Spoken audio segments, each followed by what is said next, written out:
Daniel stopped beside Ada, close enough for the tension to become physical. Ada forced a small smile. Her voice felt tight, but she pushed through it. "Daniel, this is Tunde, my colleague from the office." The word colleague hung in the air longer than it should have. Tunde noticed. He didn't react, not outwardly. Daniel smiled politely and stretched out his hand. "Daniel."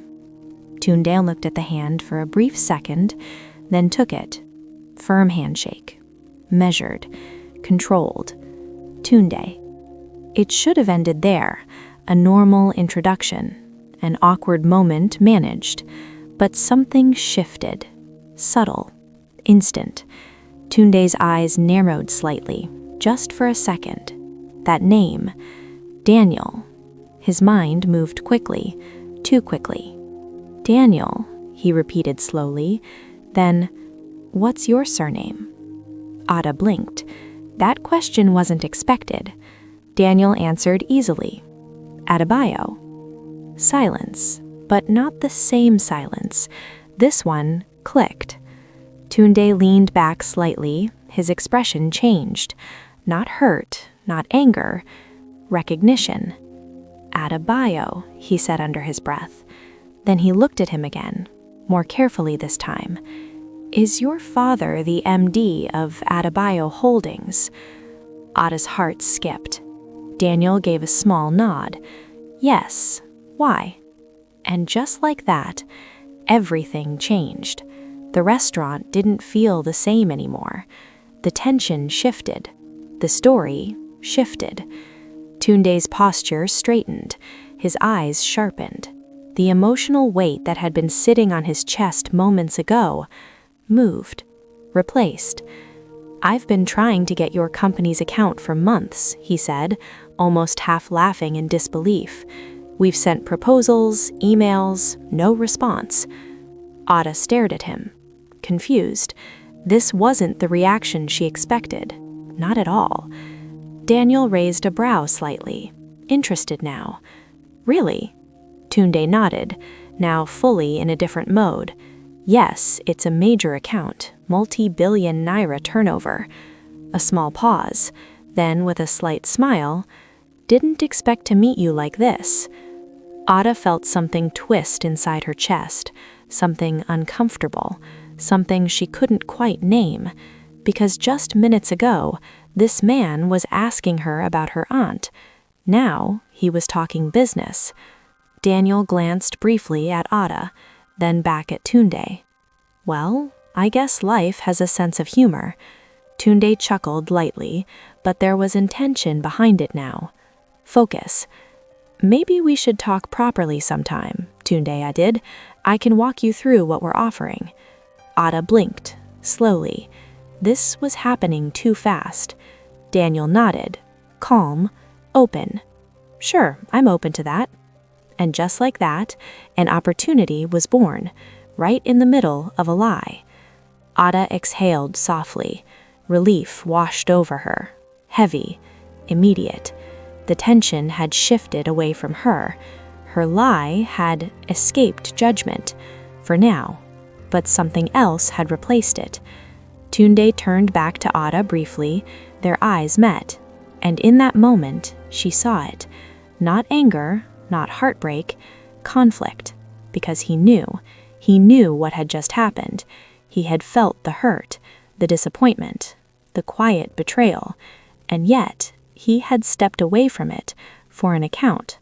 Daniel checked his watch. "Ada, should we get back to the table?" Ada nodded quickly. Yes, of course." They turned to leave, but before she took a full step, Tunde spoke again. "Tunde." She stopped, slowly, turned back. His voice was calm, but heavier now. "We'll talk on Monday." Not a question, not a request, a statement. Ada nodded. She didn't trust her voice. Daniel placed a light hand at the small of her back as they walked away.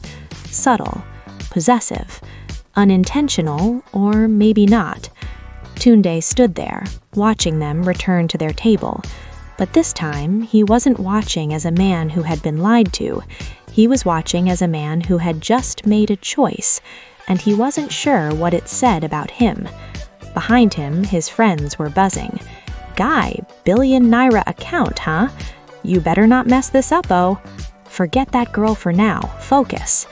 Tunde sat down slowly, but his mind wasn't settled, because somewhere deep down, a question had begun to grow. Not about the account, not about Daniel, but about himself. Did I just let her go that easily? Across the room, Ada laughed softly at something Daniel said, but this time it didn't feel as light, because now she didn't just feel relieved, she felt seen, and not in the way she wanted. Daniel glanced briefly at Ada, observing, thinking, like a man beginning to ask questions. The camera cuts to Tunde as he watches Ada and Daniel walking away from the table. His expression remains unreadable, but there's a deep hidden pain there. He looks down at the empty wine glass in front of him, his fingers tracing the rim. In the background, his friends are still talking excitedly about the billion-naira account, but Tunde is no longer listening. His mind is far away, on Ada and the decision he just made. And then, Tunde stands up abruptly. His chair scrapes across the floor. Ada hears it. She turns just in time to see him walking out of the restaurant. She sees the finality in his movement. It's too late to fix anything now. But as he opens the door, he stops, just for a moment. His voice is calm, but heavier now. "Tunde." Ada whispers his name softly, hesitating. He turns his head slightly, but doesn't look back. "We'll talk on Monday." The door closes behind him. The camera holds on Ada, her eyes wide, a sinking feeling in her stomach. She tries to swallow the lump in her throat, but it's impossible. She has lost him.